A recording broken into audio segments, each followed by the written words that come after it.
সুজন বিশ্বাসকে বক্তব্য রাখার জন্য অনুরোধ জানাচ্ছি।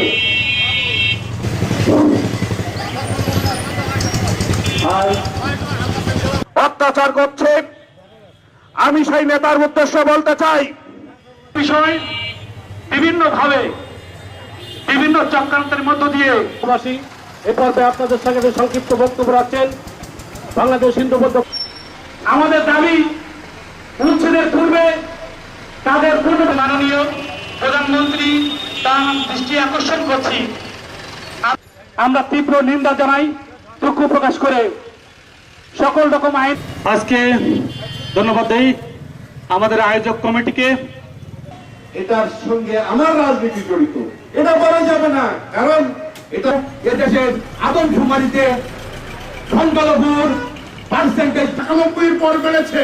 2001-এ এসে দেখলাম 1 থেকে 2011 আজকে কালীগঞ্জে জবরদখল হয়েছে, আজকে হাসদাতে জবরদখল হয়েছে।